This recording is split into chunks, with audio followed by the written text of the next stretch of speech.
Historic Wrigley Field, home of the Chicago Cubs, but for this weekend, it's home of the NWSL as the Chicago Red Stars take on Bay FC in the first ever NWSL game to be held at a Major League Baseball stadium. And the friendly confines welcome you, and we welcome everyone to a historic and exciting match that is going to be here. I'm pitchside with Jordan Angeli. I'm Julie Stewart-Binks, and we know that there is so much excitement around this game, but it's also a really pivotal game in terms of the history of women's sports. It's a huge game. I think we both got chills walking onto a field like this with so much history on it.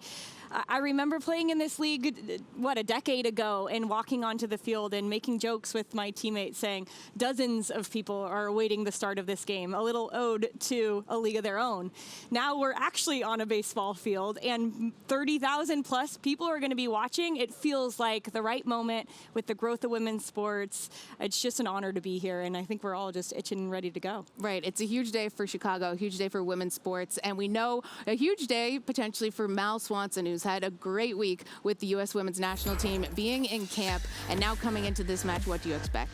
I expect Mal Swanson to do what she's been doing since she has returned from the knee injury. She has been pivotal for this team because she helps them in a very transition-minded group to be the pivot player, to link the defense to the offense and then dribble with the ball, create chances. 15 chances created for her this year already. She has 3 goals, but one thing we do know, she likes to show up in big games, and tomorrow is going to be a really big game. Right. Alyssa Nair said that she expects during walkouts and when they're coming out with the anthem that there'll be those, the excitement, the chills. But when the game actually gets going, when we see Bay FC taking on Chicago Red Stars, what do you expect? Yeah, I just mentioned this Chicago team is a very transitional team. They have shored up their defense and only given up 15 goals this year. So they're going to sit back and let Bay have possession, which Bay is comfortable with.